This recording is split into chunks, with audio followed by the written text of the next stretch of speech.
Hello అండి, welcome back to my channel Hemasri vlogs. ఎలా ఉన్నారండి మీరందరూ? నేనైతే చాలా బాగున్నాను. చూస్తున్నారు కదా, పౌర్ణమి చంద్రుడు చక్కగా వరండాలో కూర్చుంటే హాయిగా అలా ఉంటుందండి ప్రకృతి. ఎంత చక్కగా నిండుగా పున్నమి చంద్రుడు కనిపిస్తూ ఉంటాడు. ఆ చెట్ల మధ్యలోంచి చక్కగా కూర్చుని చూస్తూ కబుర్లు చెప్పుకుంటూ నేను అమ్మ అయితే కూర్చున్నాము. ఇది ఎక్కడ అనుకుంటున్నారా? అమ్మ వాళ్ళ ఇంటి దగ్గర నుంచి వెళ్ళినప్పుడు షూట్ చేశాను. నేను అసలు వీడియోస్ చేయక చాలా రోజులు అయిపోయింది కదా. ఇక్కడైతే మేము మార్నింగ్ బ్రేక్ఫాస్ట్ చేస్తే చక్కగా 3-4 కాకులు, అలాగే మధ్యాహ్నం భోజనం చేసినప్పుడు కూడా కాకులు వస్తూ ఉంటాయి. అమ్మ బ్రేక్ఫాస్ట్ టైంలోనూ అలాగే భోజనం టైంలోనూ చక్కగా వాటికి ఫుడ్ పెడుతుందన్నమాట.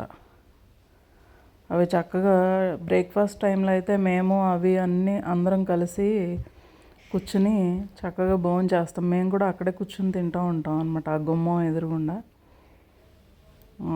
అలాగే ఆ కాకులు కూడా చక్కగా టిఫిను భోజనము. ఈ మధ్య నేను ఒక విషయం తెలుసుకున్నానండి, కాకులకి భోజనం పెడితే చాలా మంచిదంట. అలాగే కాకి కాలజ్ఞాని అంట. ఇలా మా ఇంటి చుట్టూ కాకులు తిరుగుతుంటాయి, కానీ ఆ భోజనం టైంకి టిఫిన్ టైంకి మాత్రమే ఇంటికి వస్తాయి. కాకులే కాదండి, ఇవి భోజనం చేయడానికి ఉడతలు వస్తాయి, గోరువంకలు వస్తాయి. ఇలా రకరకాల పక్షులతో ఉదయం బ్రేక్ఫాస్ట్ టైం కల్లా ఇంటికి చేరతాయి.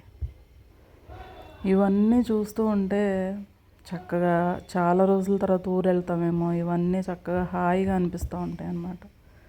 వాటికి కొంచెం టిఫిన్ పెట్టి గిన్నెతో నీళ్లు కూడా పెడుతూ ఉంటుంది. అవి తినేసి కొన్ని తాగి వెళ్ళిపోతాయి. అలాగే ఒక కాకి ఎప్పుడు భోజనం చేయదండి. వాటికి ఆహారం కనిపిస్తే 10 కాకుల్ని భోజనానికి పిలుస్తాయి. ఇది వాటిలో ఉన్న ఐక్యత, మనలో లేనిది వాటిలో ఉన్నది అని నాకు అర్థమైంది. అలాగే ఊరు వెళ్ళామంటే సీమ తుమ్మకాయలని మర్చిపోము. నేను సరదాగా అలా వెనక్కి వెళ్తే మాకు అటు చెట్లు ఉంటాయన్నమాట, కింద దొడ్లో వెళ్ళి కోసుకొచ్చాను. గడ పట్టుకుని చాలా సంవత్సరాల తర్వాత కోసుకొచ్చాను. ఒక పావు కిలోకి అయితే ఉంటాయి.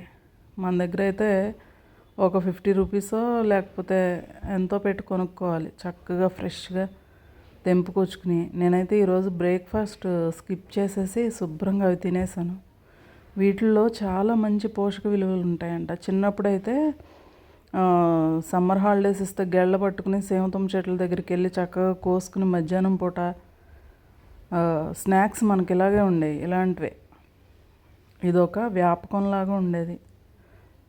అలాగే మినుములు కడిగి చక్కగా ఎండబోసారు 1-2 రోజులు. వాటిని మిల్లు పట్టించుకొచ్చి ఇలా రోలు కుంది రోకలి అంటారు వాటిని.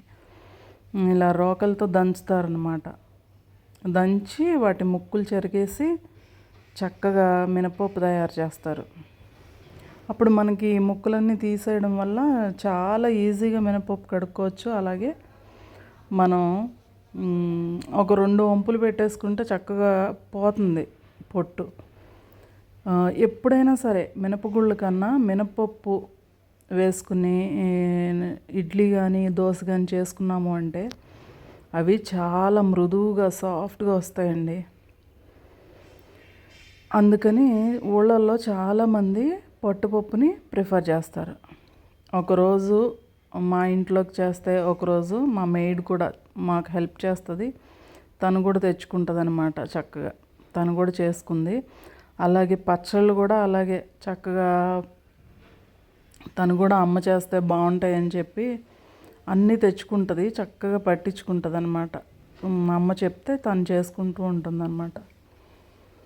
అలా ఇద్దరూ కలిసి ఏదో కాలక్షేపం చేస్తూ ఉంటారు ఇంటి దగ్గర అయితే.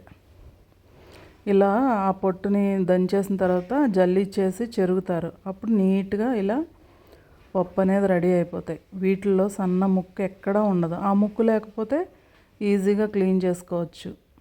వీటితో గారెలు వేసుకుంటే సూపర్ అంటే సూపర్ టేస్ట్ ఉంటుందండి. కొత్త పప్పుతో ఇడ్లీ కూడా చాలా మెత్తగా మృదువుగా ఉంటాయన్నమాట. చూస్తున్నారు కదా, ఒక్క ముక్కు కూడా ఉండదు. 2-3 వంపుల్లో చక్కగా వచ్చేస్తాయి అన్నమాట. ఇవి అక్కడ 1 కేజీ వచ్చేసి 100 రూపీస్ పడుతుంది. ఈ సంవత్సరం మినువులు మా సైడ్ రెండో పంటగా వేశారనమాట. ఇవి మొత్తం దంచి మిల్లుకి పంపించడం, కొనటం అన్నీ చేస్తే 1 కేజీ వచ్చేసి 100 రూపీస్. ఇలా నీట్గా వచ్చేస్తాయి. ఇలా చేసుకుని చక్కగా ఏదో ఒక కాలక్షేపం అండి.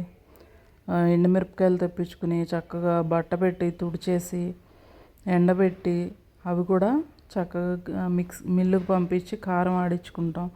అలాగే ఎండాకాలం వస్తే ఆవకాయ, మాగాయ పచ్చడి చేసి పెట్టింది, దానికి తాలింపు రెడీ చేసి పెట్టిందనమాట. తాలింపు అలాగే కంద పచ్చడి. ఇలా మా ఇంట్లో వర్క్ చేసే అమ్మ తనకు కావాల్సినవి తినకు కావాల్సినవి తిను, అలా కలిసి అమ్మ చేసుకుంటే తను హెల్ప్ చేస్తుంది. అలాగే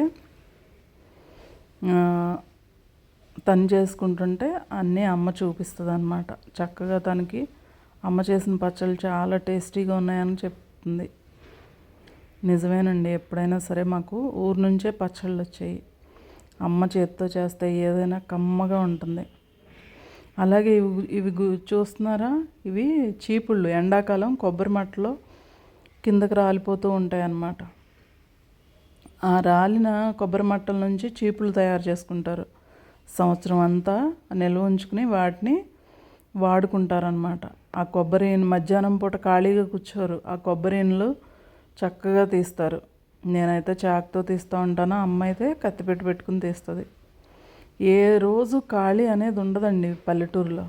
ఏ రోజు ఏదో ఒక పని అలా ఉంటుంది. మా చెట్టు ఫస్ట్ కాపు అనమాట. లాస్ట్ ఇయర్ కూడా కాసిందంట, కానీ ఒక 4-5 మాత్రమే. ఈసారి కొంచెం ఎక్కువ పడినాయి. అలాగే ఎండలకి కనకాంబరాలు అయితే గుట్టలు గుట్టలు పోస్తున్నాయి.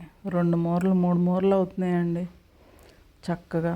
అలాగే పచ్చిమిరపలు, ఓ పక్కన పుదీనా, సమస్తం ఉంటాయి చుట్టుపక్కల. ఇదంతా పుదీనా మడి అనమాట. అలా అన్నీ చేతనైనంత వరకు పెట్టుకుంటూ ఉంటారు. తోటకూర చక్కగా ఇవి కొంచెం పెద్ద అయిన తర్వాత కట్ చేసేసి వండుకుంటే సూపర్ అంటే సూపర్ టేస్ట్గా ఉంటుందండి. గులాబీలు వర్షాకాలంలోనే పూస్తాయి, కానీ మా ఇంట్లో అన్ని సీజన్లో పూస్తూనే ఉంటాయి. ఎందుకంటే ఎక్కువ వాటర్ ఇస్తూ ఉంటుందమ్మ. సో గులాబీలు కూడా దోస మొక్క చెదురుగా పడలేసిందంట. ఇవి కూడా ఒక 5-6 కేజీలు కాసిందండి దోసకాయలు.